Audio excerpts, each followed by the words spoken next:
नमस्कार, CSK news में आपका स्वागत है। तो दोस्तों, जियो पॉलिटिक्स में जो कुछ दिखता है वैसा होता नहीं है, और जो चीज़ नहीं दिखता है, जो चीज़ पहले से एक्सपेक्टेड नहीं होती है वही होती है। दरअसल अब तालिबान और पाकिस्तान के बीच ठन चुकी है। ये ऐसा दिखाई तो नहीं पड़ रहा है, लेकिन एक्टिविटी फिलहाल वैसी ही दिख रही है। दरअसल अफगानिस्तान में प्रॉक्सी वार चाहता है पाकिस्तान। आईएसआई चीफ ने कई मुल्कों के खुफिया प्रमुखों संग की है बैठक।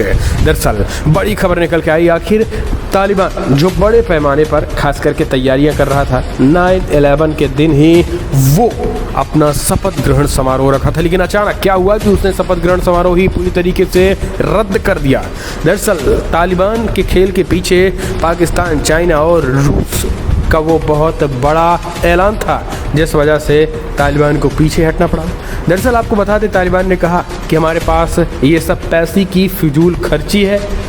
शपथ ग्रहण समारोह का पैसों की फिजूल खर्ची बताया था, लेकिन ऐसा नहीं था दोस्तों। रशिया ने ऐलान कर दिया था कि हम शपथ ग्रहण समारोह में जाएंगे नहीं।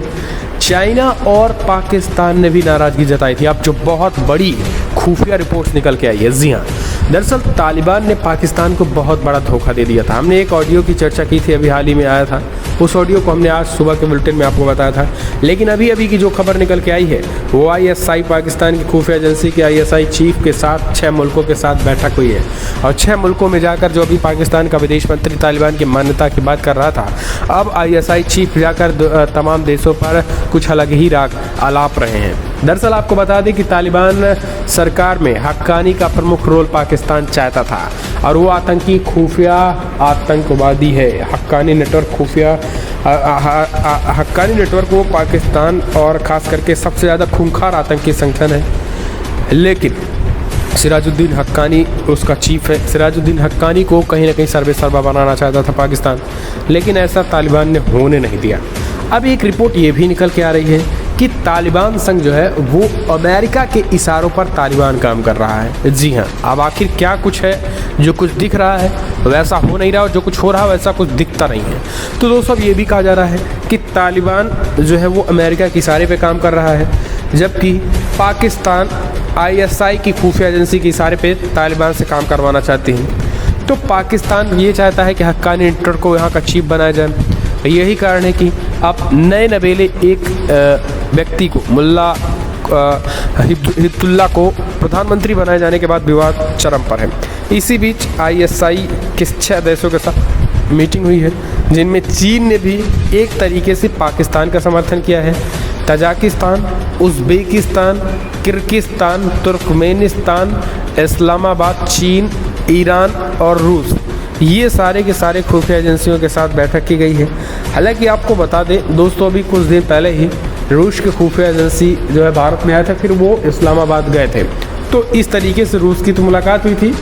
रूस के खुफिया एजेंसी के साथ पाकिस्तान की मुलाकात, पाकिस्तान की खुफिया एजेंसी के चीफ, आईएसआई के चीफ की वैसे उनके देश में नहीं बल्कि इस्लामाबाद में मुलाकात हुई थी, लेकिन बाकी देशों की खुफिया एजेंसियों के पास वो जाकर मुलाकात कर रहे हैं। तो इसमें ये कहा जा रहा है कि तालिबान को अभी के लिए फ़िलहाल मान्यता रोकी जाए, क्योंकि तालिबान जो है वो अमेरिका के इशारों पे काम करने लगा है, और अमेरिका का इशारा ये था कि कब किसी भी कीमत पे हक्कानी नेटवर्क को चीफ ना बनने दिया जाए।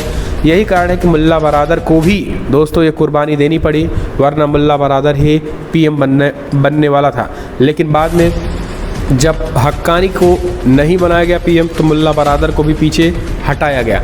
फिर बाद में एक नया नाम लाया गया, मुल्ला अंखुद को, और इसी की वजह से अब वो पीएम है, और ये दोनों डिप्टी पीएम बनाए गए हैं।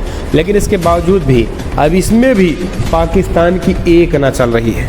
इस वजह से पाकिस्तान की अलग ही मीटिंग वार होने लगी है, और अब प्रॉक्सी वार की तरफ अब पाकिस्तान जो अफगानिस्तान में प्रॉक्सी वार की तरफ बढ़ता चला जा रहा है। द इंडियन एक्सप्रेस ट्रिब्यून की खबर के मुताबिक पाकिस्तान की खुफिया एजेंसी आईएसआई ने ये 6 देशों के साथ बैठक की। आईएसआई प्रमुख अफगानिस्तान में स्थिति और स्थिति में स्थिरता पर सहयोग के तरीके पर चर्चा की। पाकिस्तान ऑब्जर्वर अखबार की खबर के मुताबिक रूस, चीन, ईरान, तजाकिस्तान, कजाकिस्तान, तुर्कमेनिस्तान और उज़्बेकिस्तान के खुफिया प्रमुखों की बैठक शामिल हुए हैं। पाकिस्तानी अखबार में बने ताज़ा हालात का फ़ायदा उठाने के लिए कोशिश पाकिस्तान जुटा हुआ है, जो तालिबान के तेज़ी से कब्जे के बाद उत्पन्न हुई है। पाकिस्तान की अफगानिस्तान में प्रॉक्सी वार को लेकर आलोचना हो चुकी है, और वहीं काबुल में कमज़ोर राजनीतिक और आर्थिक हालात के बीच पाकिस्तानी खुफिया एजेंसी की बैठक भी काफ़ी महत्वपूर्ण है। पाकिस्तान समाचार चैनल समा टीवी के अनुसार इस बैठक के प्रतिभागियों ने सहमति व्यक्त की है और अफगानिस्तान को अपनी समस्याओं से निपटने के लिए अकेला नहीं छोड़ने की बात कही गई है।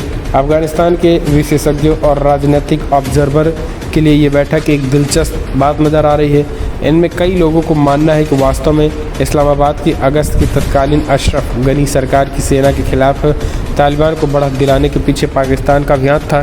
तो पाकिस्तान ने कई तरीके से मदद जो है वो खास करके तालिबानियों की थी।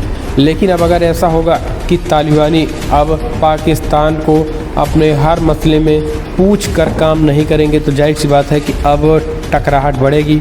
वही हो रहा है। अभी हमने कुछ दिन पहले बताया था कि कैसे अफ़गानिस्तान में पाकिस्तान के ख़िलाफ़ तो महिलाएं जो है सड़कों पर उतर गई थी। ज़ोरदार विरोध हुआ। ज़ोरदार विरोध होने के बाद आखिरकार पाकिस्तान के ISI चीफ को वहाँ से भागना पड़ा, अफ़गानिस्तान छोड़ना पड़ा। इतने ज़्यादा महिलाओं में गुस्सा हो गया था। तो ये सब हालात हो रहे हैं दोस्तों। इस बीच आपको बता दें यही इनपुट्स निकल के आ रहे हैं कि शपथ ग्रहण समारोह ना होना ये कहीं न कहीं अपने आप में टकराहट दिखाता है। अभी भी अंदरूनी कलह है कुर्सी और सत्ता को लेकर। पाकिस्तान अपना हक मांग रहा है तालिबानियों खास करके सरकार में कि आखिर पाकिस्तान की पावर क्या होगी, और इसी वजह से पाकिस्तान जो है वो अलग से लगा है। चाइना जो है $33 मिलियन दे दिया है, उसको खनिज पदार्थ चाहिए। तो अब देखने की बात होती है कि तालिबान बंदूक की दम पर सत्ता तो पा लिए हैं, कितने दिन सरकार चला पाते हैं, क्योंकि UN की रिपोर्ट्स भी बताती है कि लोग वहाँ पर मरने वाले हैं और बड़े ख़तरनाक तरीके से मरने वाले हैं, क्योंकि हालत जो है वो पूरी तरीके से वहाँ ख़राब हो चुकी है। और हालत आज ये हो चुकी है कि वहाँ लोग भुखमरी की कगार पे लाखों करोड़ों लोग आने वाले हैं और वो जल्द ही दम तोड़ेंगे अगर कोई बड़ा खास करके एक्शन नहीं लिए गए। खास करके अर्थव्यवस्था को लेकर भी वहाँ सुधार ना हुए तो फिर लोग मरेंगे। ये भी चीज़ें निकल के आ रही हैं। तो ये अपने आप में कहीं ना कहीं इनपुट जो है वो खुफिया रिपोर्ट्स है। इस बीच एक और बड़ी अपडेट ले लेते हैं। तो दोस्तों जहाँ पे आपको बता दें कि 15 साल से अधिक उम्र के बच्चों की वैक्सीनेशन फाइजर वैक्सीन की लगेगी डोज, ये पाकिस्तान ने ऐलान किया है। इस बीच दोस्तों 9/11 की बात करें तो 9/11 हमलों में क्या सऊदी अरब का हाथ था। FBI ने US पर आतंकी हमले से जुड़े खुफिया डॉक्यूमेंट भी जारी किए हैं। तो इस डॉक्यूमेंट को अगली वीडियो में हम कवर करेंगे, क्या इसमें सऊदी अरब का हाथ था, आखिर अमेरिका ने इस डॉक्यूमेंट को जारी करने से पहले सऊदी अरब को कैसा झटका दे दिया है, वो भी हम आपको बताएंगे।